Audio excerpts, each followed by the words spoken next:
Have you ever wondered why you still feel stuck even after doing a ton of inner work, therapy, or reading every self-help book? In this video, you'll learn 3 key signs that you are ready for internal family systems and what this powerful model can offer you. Have you ever noticed patterns like over-responsibility, perfectionism, people-pleasing showing up in your life even though you know better? Let's talk about why that happens and how IFS and parts work can help. I'm Andrea Tessier, IFS practitioner and master life coach. This space is dedicated to helping visionary leaders like you connect with your inner world and lead with clarity and ease. If you've ever felt like there is something deeper within you asking for your attention, you're not alone. We're going to dive into some signs that you are ready for this powerful inner journey into your internal family system. So the first way you know that you could be ready for internal family systems work is you're feeling misaligned despite external success. You've checked the personal growth boxes, you've done the mindset work, therapy, self-help strategies, and you've achieved great things in your professional life. You're admired by many. You're leading teams. You're leading your family. You seem to have it all together on the outside. You still feel disconnected from your inner compass. You might find yourself wondering why. Like, why isn't it working, even though I'm obviously very capable? I want to introduce you to Alex, a visionary leader, a CEO who is passionate about creating positive change in the world. She's been in therapy for years and has done extensive mindset work. Yet, she still struggles with fully trusting her decisions because she feels the immense pressure of making the right choice. She knows that her choices impact so many. And despite having strategies and tools in place, Alex feels like there is something deeper asking for her attention. An inner voice whispering that there's more to explore. You see, Alex grew up in a household where mistakes weren't just mistakes. They were failures. When Alex spilled a glass of milk or got an answer wrong at school, she was met with harsh words or disapproving looks instead of reassurance. Over time, she internalized that belief that errors made her unworthy of praise or love. She learned that to avoid criticism, she needed to be perfect, to always anticipate what others expected, and never let anyone down. As a result, a part of her developed the belief that she must always make the right choice in order to avoid disappointment or rejection. This part took on the role of an overachiever and perfectionist, trying to protect her from criticism by keeping her decisions perfect. However, Alex's main struggle is self-trust. Not because she can't make sound decisions, but because she feels the immense pressure of making the right choice, knowing that her decisions impact so many people. This pressure leaves her disconnected from her true self and craving a sense of grounded clarity. Another reason you might be ready for IFS is you do experience patterns of over-responsibility, perfectionism, people-pleasing, overwhelm, feeling resentment, or any dynamic within a relationship that's not helping it move forward. Right?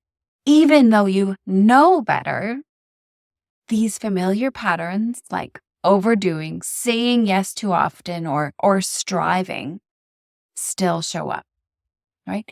This might look like always being the one to take on more, even when your plate is already full. So let's meet Mark, a social entrepreneur who juggles multiple projects and leads a team, always leaning into practices like yoga, mindfulness, meditation as a way to stay grounded. However, despite these tools, Mark often feels stretched too thin. He's juggling competing demands and experiencing the strain of limited time and limited resources. You see, Mark grew up in a household where he was praised for being responsible and dependable.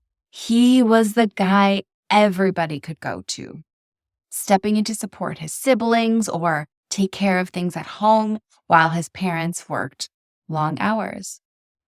He learned that being the strong one earned him approval and praise, but also taught him to suppress his own needs.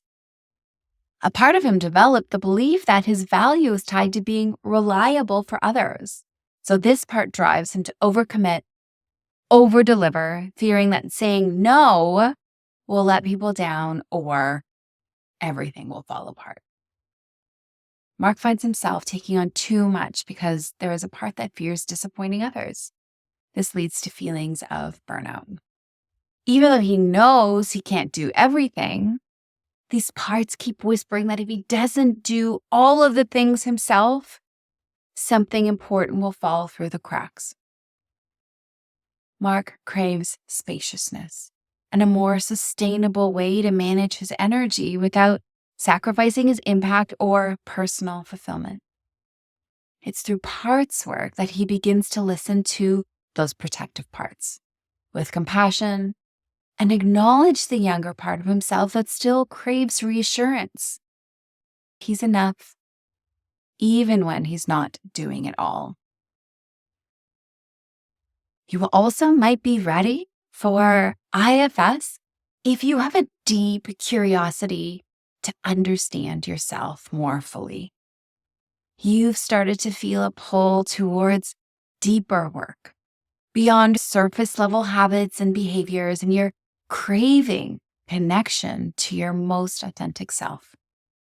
Maybe you've caught yourself asking, what's really behind these patterns? Or who am I underneath these roles and responsibilities?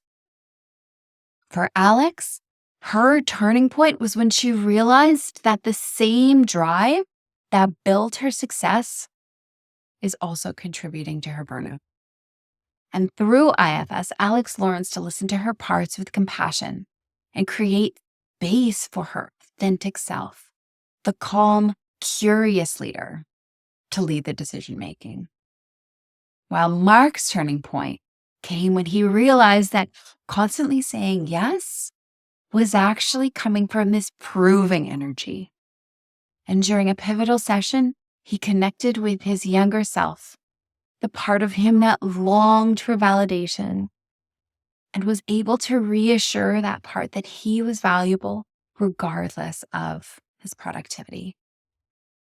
This beautiful moment of connection allowed him to set boundaries from a place of worth rather than guilt. So, if you are feeling this pull too, you're not alone. Feeling that pull is critical to listen to. It's your body's way of telling you that something is ready to be revealed or healed. It could be parts of you that are really ready to connect with you, or that there's an inner knowing that it's time to take the next step. These gentle nudges are important guidance, signaling that your inner world is ready for deeper connection and leadership. Trust that pull. It's yourself guiding you towards greater clarity and ease. So today we explored 3 signs that you're ready for parts work. Feeling stuck even though you're successful, recurring patterns, and of course, a deep curiosity about your inner world. Recognizing these 3 signs is a first step towards healing and reconnecting with your most authentic self. Remember, readiness doesn't mean having to have it all figured out yet. It means being willing to meet yourself where you are and take the next. If this video resonated with you, don't forget to like, subscribe, and share it with somebody who might benefit. Thank you so much for joining me today. Remember, parts work is a journey of understanding and compassion, not perfection. Your inner world is waiting for your care and your leadership. See you in the next one.